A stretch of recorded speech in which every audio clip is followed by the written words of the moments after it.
मगराज लिमगाव, तालुका माळशिरस, जिल्हा सोलापूर.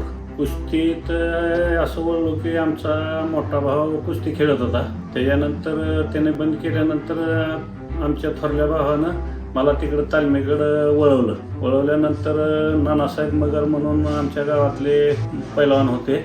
त्यांच्या मार्गदर्शनात आधी तिथं त्या तालमीत सराव करत होतो. पण तिथून सराव करून कुस्ती बरेच वर्ष इथं खेळलो. तिथून पुण्या 2 वर्ष मी गोकुळ वस्तादला बिराजदार मामांकडं तालमीत गेलो. तिथून तिथं पैशाचं अभावी मी परत गावाकडे आलो. म्हणजे खुराकाचं काय भागाना म्हणल्यावर परत गावाकडे आलो मी. परत इथं गावात प्रॅक्टिस केली 1 वर्षभर. मग मोठ्या रावसाहेबांच्या हाताखालीच मी तयार झालो. मग काय दिवसानं मी पुण्याला गेल्यानंतर 1-2 वर्ष मी पुण्याला राहिलो. पण माझी परिस्थिती नसल्यामुळं मी तिथून माघारी यायचं म्हणलं.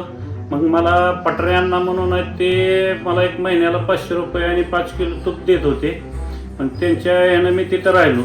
तरी मला परत येवंच लागलं, पैसे खुराकाला कमी पडत असल्यामुळं. आणि पुण्या महाराष्ट्र केसरीच्या स्पर्धा होत्या म्हणल्यानंतर महाराष्ट्र केसरीला मी खेळलो. पहिल्याच वर्षी महाराष्ट्र केसरीला खेळलो. माझं वजन 74 किलो होतं. मी कमी वजनातला पहिलाच महाराष्ट्र केसरी आहे महाराष्ट्रातला.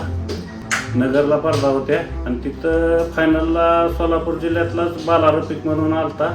आम्हा दोघांची फायनलला कुस्ती. ती मातीतनं आलता. मी मॅटनं पहिल्या वर्षीच मॅटवर सुरुवात झाली तिथं नगरला.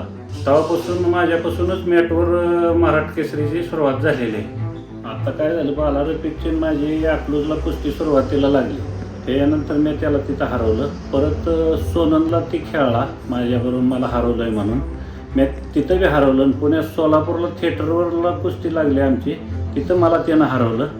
नगरला कुस्ती महाराष्ट्र केसरीला फायनलला आम्हा दोघांची आली, तिथं मी त्याला हरवलं. 26 ते 30 मार्चला आता कर्जतला स्पर्धा आहे. त्या रोहित दादा पवार यांनी घेतली त्या स्पर्धा. तर सगळ्यांनी या, आम्ही बी येणार आहे, तुम्ही पण या. आनंद घेण्याकरता सगळ्यांनी तिथं हजर राहावे ही विनंती करतो.